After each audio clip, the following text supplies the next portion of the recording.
Matt Lenihan, Boxing Social in association with Empire Fight Store. Always a pleasure to be joined by Sam Jones. Sam, congratulations are in order. The announcement video today was one of the best I think I've seen to announce sort of yourself and back with Team Fisher. I know you've been friends for you and worked together before, but happy days. Yeah, listen, it was a good laugh doing that. It was good filming it, and listen, we're different, and we like to be different. You don't want to be the normal video of just whacking a pads and saying, "Oh," but it had to be light-hearted. The joke was at my expense, wasn't it? So yeah, it was good fun. It was good fun. But listen, I turned Johnny pro. I turned Johnny pro. I signed him to Eddie.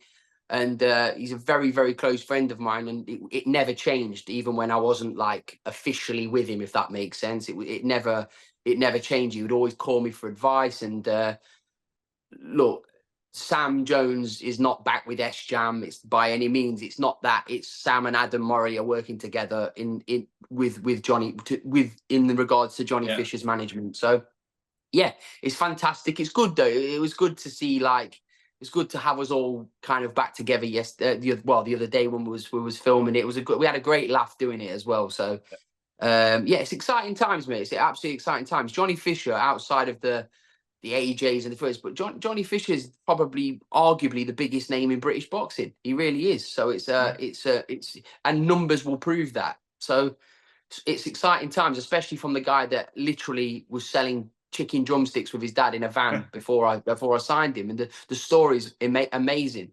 I remember when he first signed to him at the time with you guys and interviewing Johnny, and it's such an incredible rise to see where himself, not just himself, but his family, Dad, brothers who are all involved in it as well, how they do the little documentary things, much like the promo. It must have give you great satisfaction to sort of just confirm it to everyone, kind of thing, even though I know you were close anyway. Yeah, for sure. Because again, when I met, like as I say, when I met Johnny, Big John was selling cheese. Like he was a cheese dealer.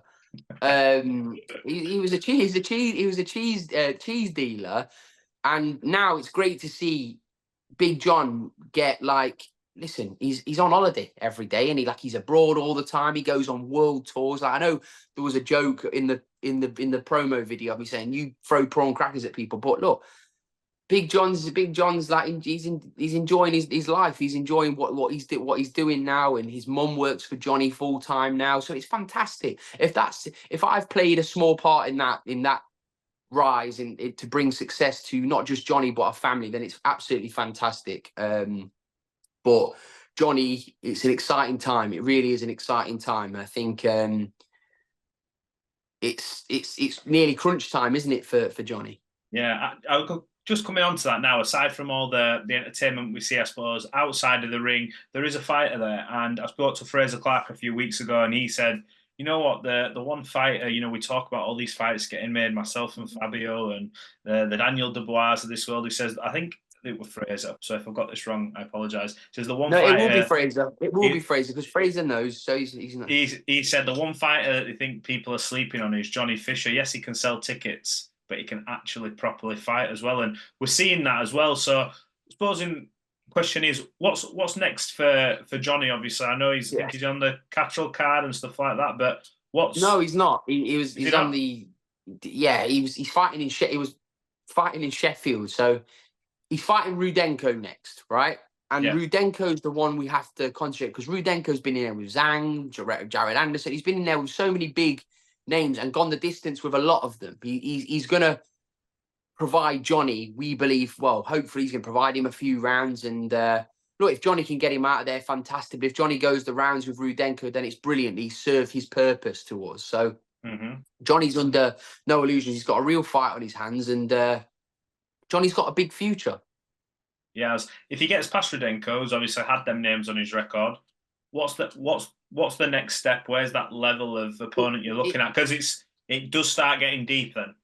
Yeah, for sure. Look, Johnny, when you guys interview Johnny, right, I always see it like with you, with it's Parsons, Coogan, any of you lot, right? You'll say, oh, what's next? And when you mention a name to him, that's when the click thing will be like, oh, Johnny wants to fight Dillian White or Derek Chisora. No. If an opportunity presented, no, it's your job. If an opportunity presented itself to fight a legend like Derek Chisora for Johnny, Johnny will take it because Derek's got, what, 2 fights left.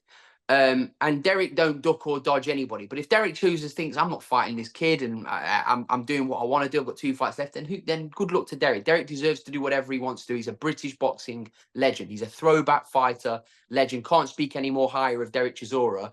Yeah. But if Derek Chisora wants to sell out the O2 Arena, I'm not talking about 10,000. I'm talking about full to the rafters. If he wants to do that, then look no further than Johnny Fisher. Wow. Do you think that sells out, Del and Johnny at the O2? Well, do you? Yeah. I mean, I think it runs it very close, knowing what Johnny's pull power is down there as well. I think it sells the place out completely if Johnny Fisher steps in the ring with Derek Chisora. But it's a big if, Johnny. It's a big if. There's Dillian White that people talk about. So there's lots of big fights on the horizon for Johnny, but Johnny has to focus on what the task in front of him. There's Australia that Johnny's going to hopefully tick off this year. He's a big name in Australia. Like, freakishly, he is a huge name in Australia. His dad's on tour there. So Johnny's a complete freak, really. He's a freak. The amount of tickets he sells, it's because he's they're down to earth, the way they are. But Johnny's a star. Johnny's a proper star. And I think people are seeing that now. And people like Fraser Clark, who sparred Johnny, knows that Johnny's not just a freak that can sell tickets. He can really fucking fight, Matt. Yeah, no, it's good as well. And he's built off the family being good people, which is nice. It's not like, you see a lot of fighters, and no disrespect to anyone, they'll attach themselves to something, or maybe sometimes the football, and you sort of build off that. Whereas Johnny's sort of built off himself and the area, the family, and the people that know him, and it's a unique journey. Look, I want to just touch on, there's a few more things I want to talk to you about. The Saudi card's just been released a couple of days ago. Full undercard for Bivol, Beterbiev, top to bottom. Honest opinion, what do you make of it? Genuinely, I look at the card and I see some comments saying, oh, yeah, he's going to beat him. And yeah, I can see that. But when on earth would we see a card like this normally? Yeah. You've got Fraser Clark, Fabian Wardley, which was probably the best fight I've seen for such a long time, right? That's a bona fide main event, right? Shakur Stevenson, Shakur's the favourite in the fight, but Joe Cordina's not some dud. He's a former two-time world champion. He's lost once in his life, yeah? Main event fight, correct or not? Shakur Stevenson, Joe, main event, whether it's Wales or America, it's a main event fight. Who else have we got on there? We've got Jai Opetaia against Jack Massey. I like that fight. Jack Massey's tough as fuck. I'm really looking forward to that fight. Jack Massey ain't going to just roll over against Opetaia. I make Opetaia the favourite, but Jack Massey will, I honestly believe, ask questions of Opetaia in that fight. I do believe that. Again, it's a main event, whether it's Australia or like a Saturday night fight night on Sky. That is a main event fight for a world championship. So when people are saying, oh yeah, but no, enjoy this, enjoy it. Stop moaning, stop complaining. This is absolutely outstanding. The card's outstanding. The names on the card is outstanding. And the main event is a pay-per-view fight without the undercard. So stop fucking moaning and enjoy this brilliant card. And that's not sucking up to no, I'm looking at as a British boxing fan. I don't have any fighters on the card. I'm looking at that card and I'm thinking, I cannot wait. Furthermore, I might get on a plane and go and watch it. Yeah, well, for the main event alone, you'd go watch it without anything else. Exactly that. So please stop complaining and just fucking enjoy the show. Do you think this is because, obviously, from years gone by, if you had, say, any one of the sort of ones you'd mentioned, you put it on Sky without that undercard, and it was sort of built with maybe prospects, some people hadn't heard of, you'd sort of be going, because that's the real reality of it. That's the show stacking. That's the show finances stacking up. You can't have... I'll give you prime examples. When Floyd Mayweather used to box, Floyd Mayweather used to get 100 mil purses, right? Pay his opponent 5-10 mil, right? But the undercards were notoriously shit. Yeah. They were notoriously shit for that reason. So when you're getting a card that's got multiple world title fights, bear in mind, Sky Nicholson against Raven Chapman, I know people say it's girls fight. That is a brilliant fight.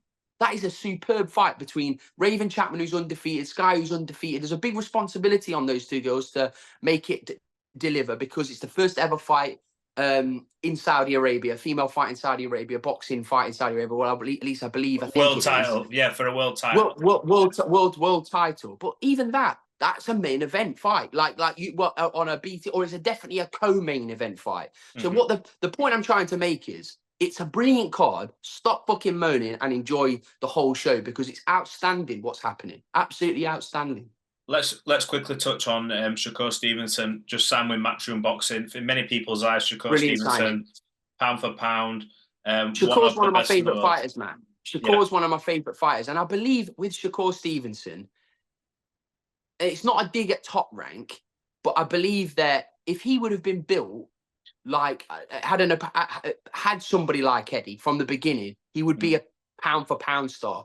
Because if you look at his performance, people forget that he beat Oscar Valdez. What's his name? Oscar Valdez, right? That was meant to be. Well. Oh, but he absolutely pummeled Oscar Valdez, right? Who's a great champion. People have very short memories. The better the opponent Shakur Stevenson boxes and the style of opponent, it's going to be amazing. When an opponent used to stand off Floyd Mayweather, and I'm using him as an excuse, like you can accuse, oh, it's boring. But when Maidana came to box Floyd Mayweather, you saw Floyd Mayweather have to kind of go through the gears and push. Yeah. You're going to see the Miguel Cotto fight.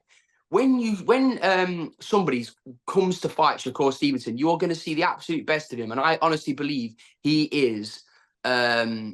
He's destined to be a pound for pound great. I really do believe that about Shakur. I might be wrong, but I hold Shakur on a big pedestal. I put him on a big pedestal because I just think he's an absolute brilliant fighter that we've nowhere near seen the best of yet. I was just about to say that when you look at the I'm not looking past Joe Cordina. Look, I think Joe's going to be better at this weight anyway. I think the last weight he was done at. This is why I said it's not some fucking dud. Joe Cordina. He's a two-time world champion that knows that if he wins this fight, you're it. You're one of them. Yeah. So people that are disrespecting Joe Cordina and his chances, you're stupid yourself, because he's not some useless fighter. Joe Cordina who's just going to roll over and get pinged by Shakur Stevenson. But again, you make Shakur the favourite because of obvious reasons. But when you look who's waiting in the wings to that, William Zepeda, who throws so many volume punches that are accurate. That's the fight. And Gervonta Davis, who I think that's the only thing. When I saw the Matchroom thing, I was like, does this bring us closer to a Gervonta fight? Does it bring us further away? Listen, How does it happen? Because of the involvement of Turkey, it makes everything more realistic. Like every fight we want. Like I still believe genuinely. I know there was the fallout with Canelo, but I do believe that relationship will be repaired at some point. And we're going to see the Canelo Benavidez fight. We're going to hopefully see the Tyson Fury AJ fight, whether he wins, lose, draws, whatever, against Usyk. We still want to see that fight. I just think that why this guy's in boxing, and he loves boxing, and he's giving us these fights. We just all need to sit back and say, thank you for these fights, because these fights weren't happening. These fights were not happening. Definitely the depth in cards that we're seeing happening, which is the reason why Eddie Hearn, Frank Warren, Kalle Sauerland, Lissa Sauerland, Ben Shalom now, everyone's playing ball, especially in the UK. The Americans need their heads they're banging their heads together a bit more to kind of put their egos to side. But all the British promoters are kind of like, listen, I might think you're a dickhead. You might think I'm a dickhead, but this is right for boxing. This is right for our fighters. Do you know what I mean? So everyone just needs to shut up and play ball and make these amazing fights. Yeah. I think you've summed it all up there, Sam. Look, I appreciate you jumping on at short notice. Look forward to seeing what unfolds. Have you got any more signings in the offing? I know you say no, and then I've got one, but I could potentially have two, which will take my fight count to 11. So stacked. I'm just kind of completing my I'm putting the finishing touches on my stable that I'm going to have for hopefully a very, very long time, and go to the top with, I believe all of them. I honestly believe that the stable I have right now, I'll put it against anybody's in the countries. I really will. So let's fucking go. Exactly. Sam Jones, appreciate you jumping on, and look, we'll catch up very soon. Nice one, Matt. Take care, mate.